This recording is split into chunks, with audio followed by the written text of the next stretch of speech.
Assalamualaikum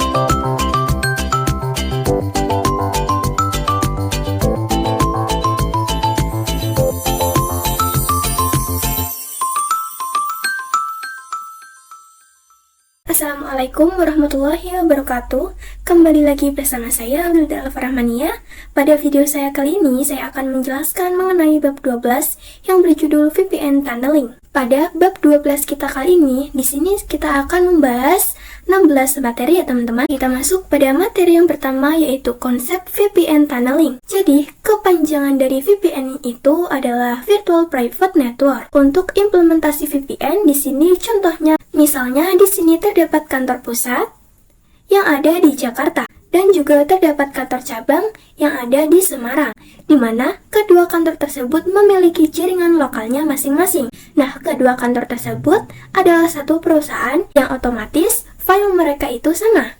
Sehingga untuk menghubungkannya itu menggunakan fiber optik atau wireless. Akan tetapi ini cukup mahal ya teman-teman biayanya. Soalnya kita harus melakukan sewa. Jadi di sini kita bisa gunakan dengan yang namanya VPN Tunneling. Dengan syarat kedua kantor tersebut harus sudah terkonek ke dalam internet. Walaupun dapat diakses melalui internet, tetapi pertemuan antara dua kantor ini itu dilindungi oleh VPN yang secure. Maka antara kedua kantor ini mereka bisa saling sharing file dengan aman dan nyaman.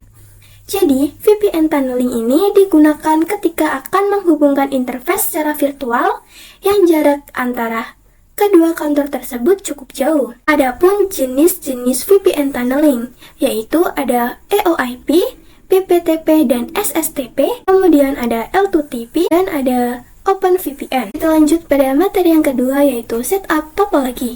Pada pembahasan kali ini, kita gunakan contoh kasus yang sebelumnya saya sudah jelaskan ya teman-teman.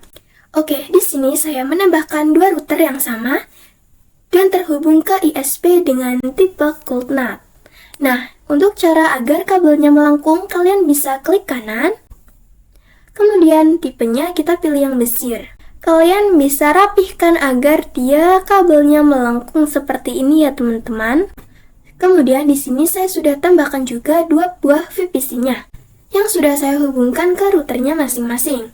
Jadi nanti goals-nya antara PC pusat dengan PC cabang bisa saling sharing. Di sini, agar tidak bingung routernya, saya sudah ubah deskripsinya ya teman-teman. Router sebelah kiri itu kita ubah menjadi R pusat. Kemudian yang router sebelah kanan saya ubah menjadi router cabang. Oke, kalian bisa konekkan saja mikrotiknya ke dalam mainbox. Nah, jika kalian belum bisa, kalian bisa sambungkan saja dari Pinet ke PC-nya. Dengan cara kalian bisa pergi ke command prompt, kemudian di root add IP-nya, kemudian max-nya 255.255.0, kemudian IP dari Pinet-nya.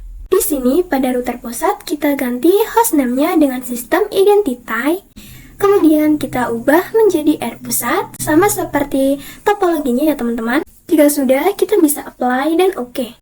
Nah, jadi di sini sudah berganti ya teman-teman. Dan pada router cabangnya, kita juga ganti ya teman-teman, sistem identity. Kita kasih R cabang, apply dan oke. Oh iya, tadi kan IP routernya masih dynamic ya teman-teman. Jadi itu kurang efisien. Maka di sini kita buat IP statik agar mudah. Di sini pada router pusatnya, kita disable terlebih dahulu IP DHCP kliennya. Dengan cara kita ke menu IP, DHCP client. Nah, di sini header satunya kita disable.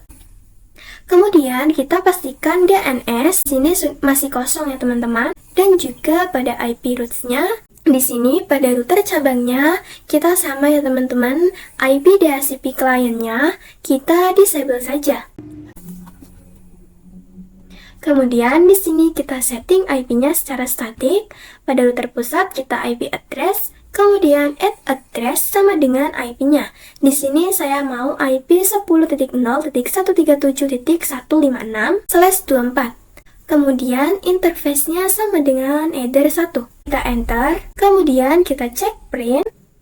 Oke, di sini dia sudah ada ya teman-teman. Selanjutnya kita ke roots dengan ketikan /IP root, kemudian add gateway sama dengan 10.0.137.1. Kemudian kita cek print. Jadi di sini dia sudah ada ya teman-teman. Selanjutnya kita setting IP DNS-nya terlebih dahulu. Ketikan /IP DNS, set server sama dengan 8888. Oke, kita print. Oke, di sini sudah ada ya teman-teman. Kemudian kita coba ping 8888, maka dia berhasil ya teman-teman. Oke, kita lakukan cara yang sama pada router cabangnya. IP-nya saya konfigurasikan 10.0.137.147/24.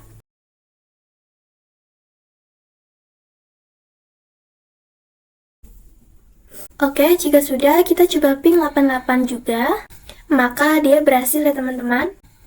Kemudian ketika kita ping google.com, maka pastinya dia sudah berhasil.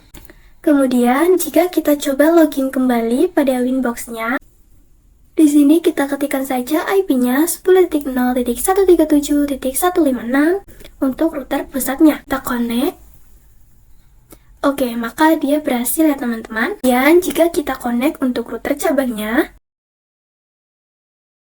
oke, jadi pada router pusat dan router cabangnya, dia bisa connect melalui IP statik ya teman-teman. Kita lanjut pada materi selanjutnya, yaitu EOIP konfigurasi. Sebelumnya, tadi saya sudah sebutkan jenis VPN tunneling ya teman-teman. Kemudian di sini kita akan coba salah satunya, yaitu EOIP. Jadi, jika perusahaan menggunakan tunneling yang EOIP, maka antara lokal yang ada di kantor pusat dengan cabang itu harus ada dalam satu network. EOIP sendiri memiliki kepanjangan yaitu Ethernet over IP, yang merupakan protokol Dynamic Mikrotik Router OS yang berfaedah membangun sebuah network tunnel antara network cabang dengan pusat menggunakan interface tunnel. Oke, langsung saja kita konfigurasikan EOIP pada router kita ya teman-teman. Di sini pada router pusatnya, kita ke interface, kita pilih yang EOIP tunnel. Kemudian kita definisikan pada name-nya yaitu EOIP tunnel to cabang. Pada remote address kita isi IP statik dari router cabangnya yaitu 10.0.137.157. Lalu untuk tunnel ID-nya kita isikan 100 ya teman-teman. Nah, di sini statusnya sudah running ya teman-teman. Kemudian pada router cabang kita klik interfaces, kemudian kita klik add dan kita pilih yang EOIP tunnel. Namanya kita definisikan EOIP tunnel to pusat. Remote address-nya kita isi IP statik router pusatnya yaitu 10.0.137.156. Kemudian tunnel ID-nya sama yaitu 100. Oke, di sini statusnya sudah running ya teman-teman. Kita uji pada Winbox router pusatnya. Kita klik new terminal, kemudian kita ping IP router cabangnya. Ping 10.0.137.157. Maka di sini berhasil ya teman-teman. Jadi keduanya sudah saling berkomunikasi. Kita lanjut pada materi yang keempat, yaitu EOIP menghubungkan antar klien. Pada perangkat PC lokalnya agar bisa saling berkomunikasi, yang mana harus menggunakan IP yang satu network, maka di sini kita gabungkan antara Ether 2 dengan interface tunnel yang ini pada satu interface bridge. Begitu juga pada router yang satunya. Pada router pusatnya, kita ke menu bridge, kita tambahkan. Nah, misalkan di sini namanya saya definisikan yaitu bridge for EOIP. Kemudian di sini kita apply, lalu kita ke menu port, kita klik add. Pada interface-nya kita masukkan yang Ether 2. Kita apply, kita tambahkan lagi yang interface untuk EOIP tunnel cabangnya. Kita lakukan cara yang sama pada router cabangnya. Kita bridge, kita tambahkan namanya yaitu bridge for EOIP. Di sini namanya sama ya. Pada portnya kita tambahkan untuk interface yang Ether 2-nya. Dan EOIP tunnel to pusatnya. Kemudian kita konfigurasikan IP pada masing-masing PC-nya. Misalkan pada VPC 1, kita masukkan IP 192.168.1.6/24. Di sini kita tidak perlu memasukkan gateway ya teman-teman. Kemudian pada VPC 2-nya kita masukkan IP 192.168.1.7/24. Kemudian kita uji koneksi dari VPC 1 ke VPC 2-nya. Pada VPC 2 kita ping IP dari VPC 1-nya yaitu 1.6, maka dia berhasil ya teman-teman. Akan tetapi ketika kita uji koneksi pada VPC-nya, misalkan kita disable salah satu VPN tunnelnya antara router pusat dan router cabang, maka ketika kita uji koneksi pada VPC-nya itu otomatis gagal ya teman-teman. Kita lanjut pada materi yang kelima, yaitu EOIP Client Connect to Internet. Oke, di sini kita akan buat pada sisi klien atau PC lokal itu bisa internetan. Maka di sini membutuhkan parameter gateway dan DNS. Sementara di sini kita bingung, gateway-nya itu yang mana? Karena pada Ether 2 dan tunnelnya sudah kita gabungkan pada interface bridge. Maka di sini kita setting IP gateway pada interface bridge-nya. Oke, langsung saja kita buka Winbox-nya. Pada router pusat, kita klik IP address. Di sini kita tambahkan IP gateway-nya, yaitu pada address-nya kita masukkan 192.168.1.1/24. Interface-nya kita pakai yang bridge for EOIP. Kita apply dan oke. Kemudian kita lakukan pada router cabangnya. IP addresses kita tambahkan, yaitu IP-nya 192.168.1.2/24. Kemudian interface-nya yang bridge for EOIP. Kita apply. Kemudian kita coba ping dari PC ke gateway-nya. Pada VPC 2 kita coba ping 192.168.1.2. Oke, berhasil ya teman-teman. Kemudian pada VPC kita ping juga gateway-nya, yaitu ping 192.168.1.1. Oke, maka dia juga berhasil ya. Selanjutnya kita setting NAT pada router pusat dan router cabangnya. Di sini pada router pusat kita klik IP, kemudian firewall. Pada NAT kita tambahkan, untuk chain-nya kita gunakan yang SRC NAT. Kemudian out interface-nya kita gunakan yang Ether 1. Pada menu action kita gunakan yang masquerade. Jika sudah, kita apply dan oke. Kita lakukan hal yang sama pada router cabangnya. Kemudian kita setting parameter yang dibutuhkan pada PC-nya. Di sini kita konfigurasi gateway-nya, yaitu 1.1 dengan ketikan IP 192.168.1.6/24. Kemudian gateway-nya 192.168.1.1/24. Lalu kita setting DNS-nya dengan ketikan IP DNS 8888. Jika sudah, kita uji ping ke internet dan domainnya. Maka keduanya berhasil ya teman-teman. Kemudian pada VPC 2-nya kita lakukan hal yang sama, yaitu IP-nya 1.7.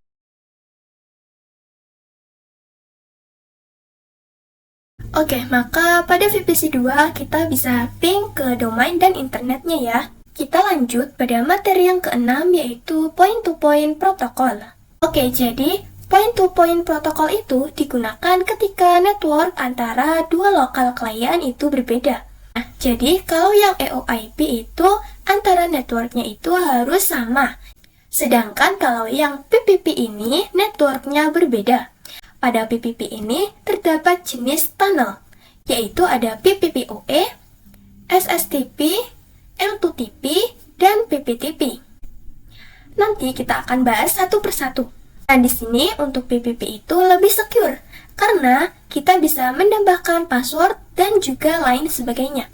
Kita lanjut pada materi yang ketujuh, yaitu PPTP konfigurasi. Oke, jadi di sini kan kita akan konfigurasi PPTP, yaitu apabila antara klien cabang dengan pusat itu memiliki network yang berbeda.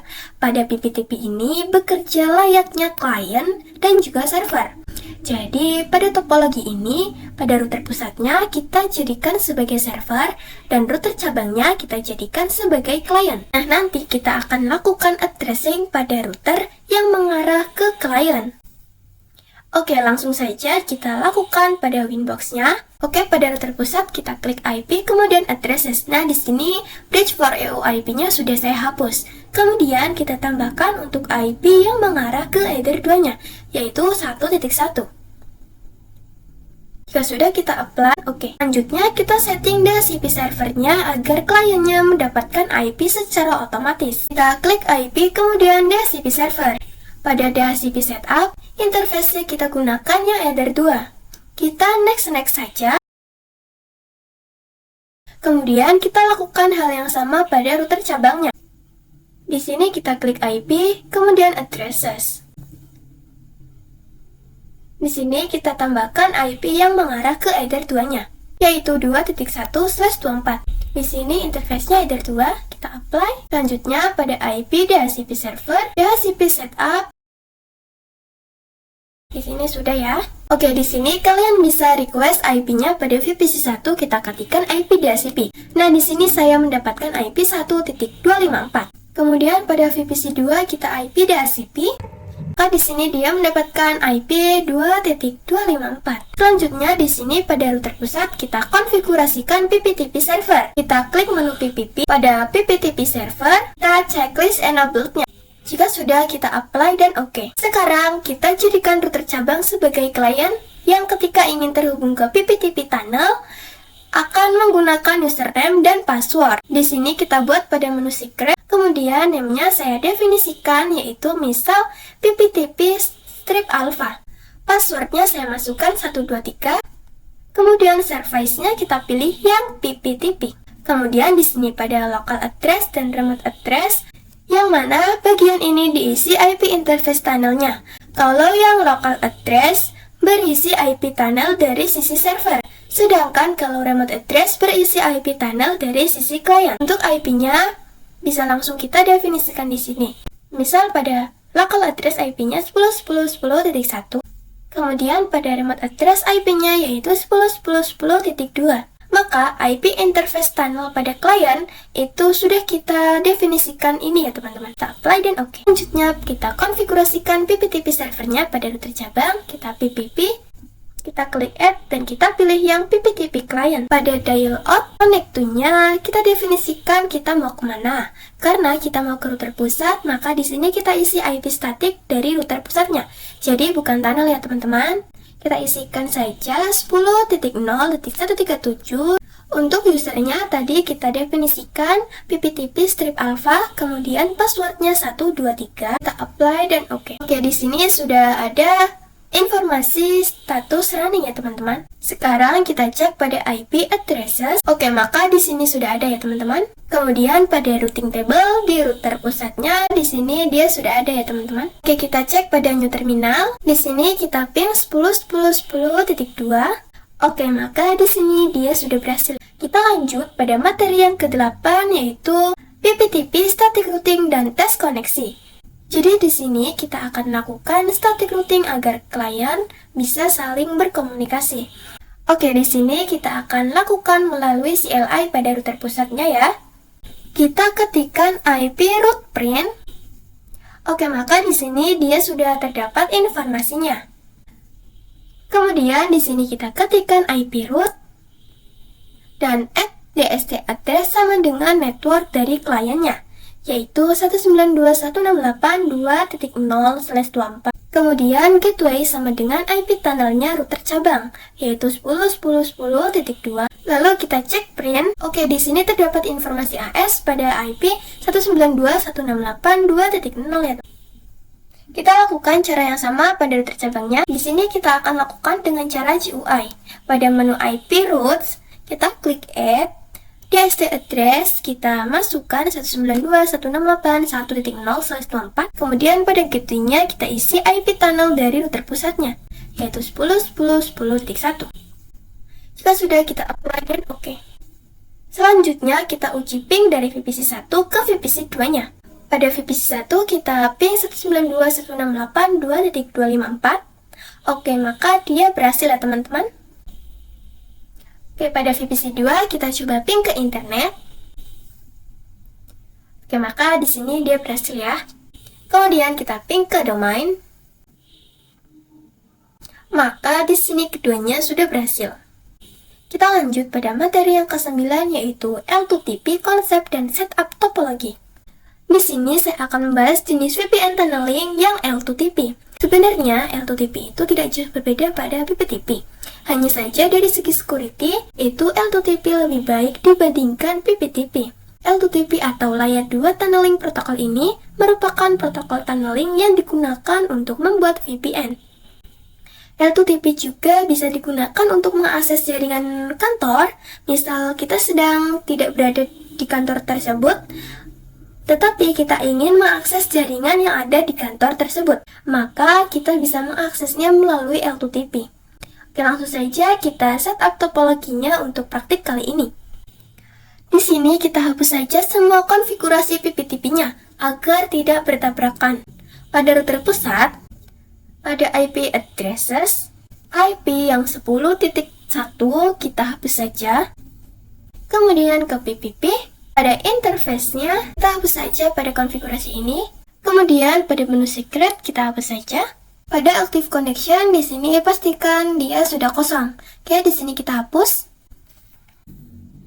Kemudian pada IP root, routing table yang IP 2.0 kita hapus saja. Kita lakukan cara yang sama pada router cabangnya. Kita lanjut pada materi yang ke-10 yaitu L2TP IPsec konfigurasi. Sebelum itu, mari kita berkenalan dulu dengan IPsec. L2TP itu menjadi lebih secure ketika menggabungkannya dengan protokol keamanan IPsec. L2TP ini kasusnya sama dengan PPTP, yaitu server dan client. Oke, langsung saja kita konfigurasikan L2TP server pada router pusat dan L2TP client pada router cabang. Di sini pada Winbox router pusatnya, kita ke menu PPP, kemudian interface-nya kita pilih yang L2TP server. Kita checklist pada bagian enabled-nya. Nah, untuk yang use IPsec kita pilih yang yes. Lalu IPsec secret, kita isikan secret. Jika sudah, kita apply dan oke. Kemudian kita tambahkan username dan passwordnya. Jadi pada saat klien ingin connect, maka dia bisa memasukkan username dan passwordnya. Kita konfigurasikan pada menu secret. Kita klik add. Namanya kita definisikan misal L2TP strip alpha. Kemudian pada passwordnya kita masukkan 123. Service-nya kita pilih yang L2TP. Profile-nya kita pilih yang default encryption. Pada local address-nya kita masukkan 172.16.1.1. Kemudian pada remote address-nya kita masukkan 172.16.1.2. Jika sudah, kita apply dan oke. Selanjutnya kita konfigurasikan L2TP client pada router cabangnya.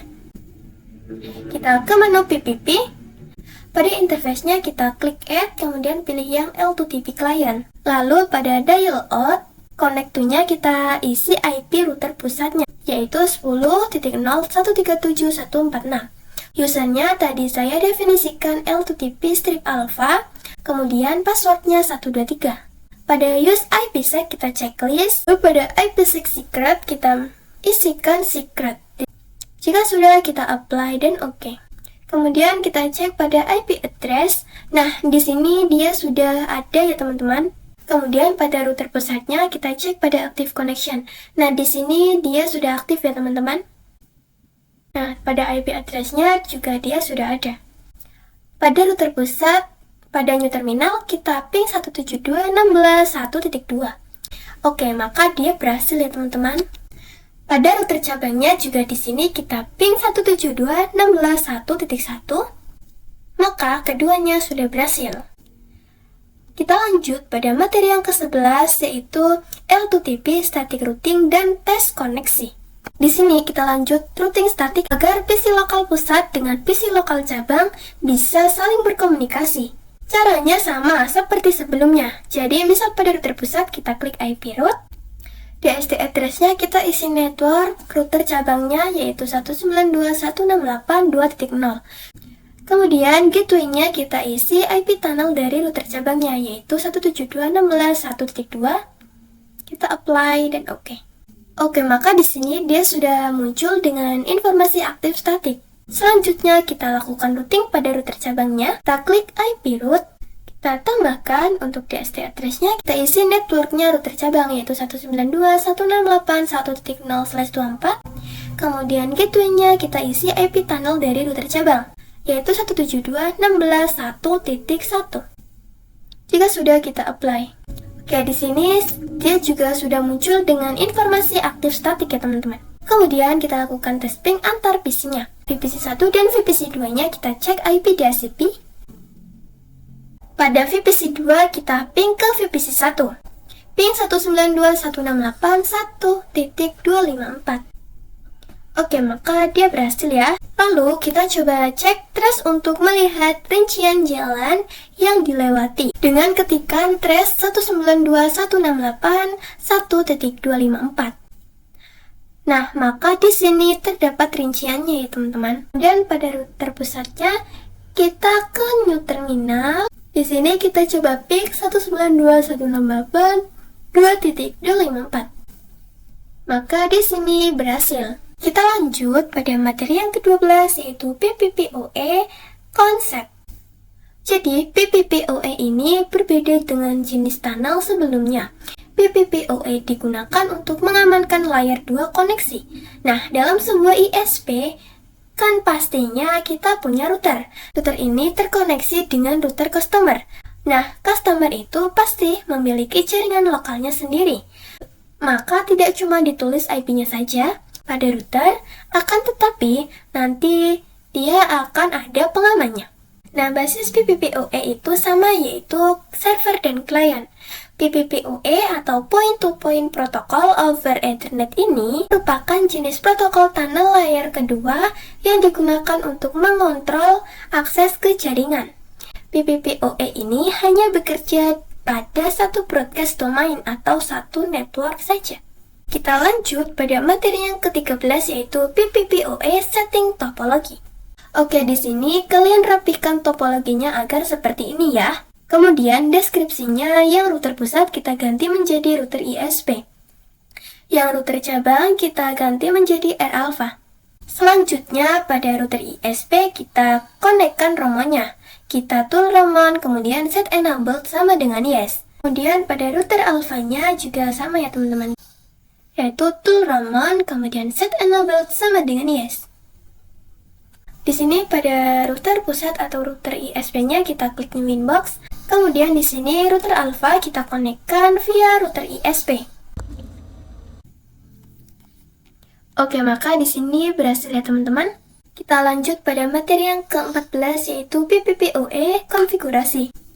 Di sini pada router cabangnya kita ganti identitanya, hostname-nya menjadi RB Alpha. Kemudian pada router pusat juga sama, kita ganti hostname-nya menjadi RISP. Jadi kita sepakat kalau router ISP itu sebagai PPPoE server yang bertindak sebagai ISP, sedangkan untuk yang R-Alpha sebagai PPPoE client yang bertindak sebagai customer. Langkah pertama kita konfigurasikan dari yang PPPoE server. Di sini pada router ISP-nya kita klik PPP, kemudian PPPoE server, kita add, kita definisikan namanya yaitu service strip PPPoE strip alpha.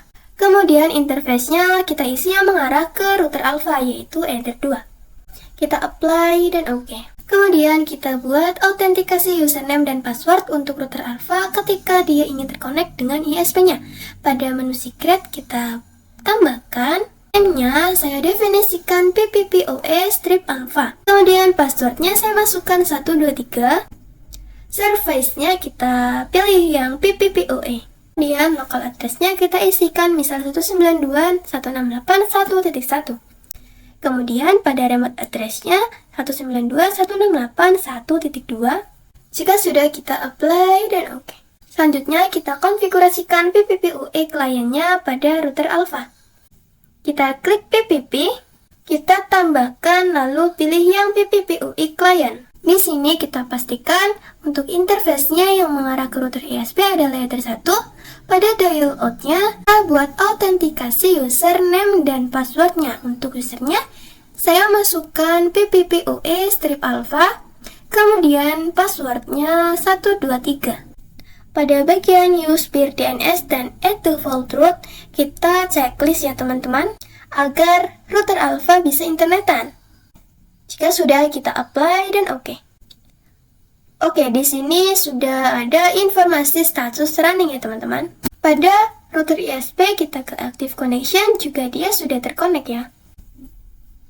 Kemudian pada IP addresses-nya, di sini juga terdapat IP tunnel yang tadi kita isi. Selanjutnya pada router alpha-nya kita tes koneksi pada new terminal. Kita ping 192.168.1.1. Maka di sini sudah berhasil ya. Kita lanjut pada materi yang ke-15 yaitu PPPoE Share Internet Connection di Customer. Pada Winbox router alfanya kita pastikan sudah ping 8888 ya teman-teman. Akan tetapi pada klien PC-nya itu masih belum bisa karena belum kita konfigurasi gateway, DNS, dan lain sebagainya. Maka kita akan lakukan sharing internetnya menggunakan bridge agar memiliki satu interface. Di sini pada menu bridge kita tambahkan name-nya, kita definisikan misal bridge for PPPoE. Jika sudah, kita apply dan OK. Kemudian kita ke menu port, tambahkan untuk interface yang Ether 2, lalu kita tambahkan lagi untuk yang Ether 3-nya. Kita apply dan OK. Selanjutnya kita ke menu IP addresses, kita tambahkan address-nya yaitu 10.10.10.1/24. Kemudian interface-nya kita pilih yang bridge for PPPoE. Kemudian kita konfigurasikan DHCP server. Ya sudah, kita konfigurasikan DHCP servernya. Pada IP DHCP server, kita klik yang DHCP setup. Interface-nya kita gunakan yang bridge for PPPoE. Jika ada konfigurasi sebelumnya, kita hapus saja ya teman-teman. Jika sudah, pada VPC 1 dan VPC 2, kita request IP DHCP. Pada VPC 1, dia mendapatkan 10.254. Pada VPC 2, dia mendapatkan 10.253. Pada router alfanya kita ke IP firewall. Pada NAT kita tambahkan, yang kita gunakan yang SRC NAT. Out interface-nya kita gunakan yang PPPoE out 1. Action-nya kita pilih yang masquerade dan OK. Kemudian pada VPC 1 kita ping ke internet. Oke, maka dia sudah berhasil ya teman-teman. Kemudian trace 8888. Maka di sini terdapat informasi atau rincian trace-nya. Selanjutnya kita ping ke domain pinggoogle.com, maka dia juga sudah berhasil ya teman-teman. Kita lanjut pada pembahasan materi yang terakhir, yaitu PPPoE, limitasi bandwidth pada PPPoE. Limitasi bandwidth itu adalah salah satu fitur yang tersedia pada PPPoE. Jadi kita bisa menglimitasi bandwidth pada router customer sehingga jaringan yang berada di naungan router customer itu bisa menggunakan limitasi bandwidth yang sudah ditentukan. Di sini jika kalian ingin melihat limitasi bandwidth, kalian bisa tambahkan satu buah Linux saja. Akan tetapi sepertinya di sini saya tidak perlu ya. Langsung saja kita konfigurasikan pada router alfanya. Kita klik bridge. Kemudian pada menu port kita tambahkan untuk interface Ether 4-nya. Jika sudah, di sini kita apply dan OK. Selanjutnya kita konfigurasikan limitasi bandwidth dengan cara klik PPP. Pada profiles kita masuk yang default, karena pada interface-nya saya menggunakan yang default. Lalu kita ke limits, kemudian pada rate limit Rx per Tx, kita isikan bandwidth-nya. Misal, di sini saya definisikan 2 MB per 2 MB untuk upload dan download. Jika sudah, kita apply dan OK. Oke, jadi kurang lebih seperti itu ya konfigurasi limitasi bandwidth. Jika kalian tadi menambahkan Linux, kalian bisa cek ke Linux-nya dengan masuk ke Google, kemudian speed test. Dan kalian bisa masuk pada web yang paling atas, yaitu www.speedtest.net. Maka nantinya dia akan muncul yang kita setting, yaitu 2 MB. Sekian pembahasan bab 12 dari saya. Kurang lebihnya saya mohon maaf yang sebesar-besarnya. Sampai jumpa pada video selanjutnya dan wassalamualaikum warahmatullahi wabarakatuh.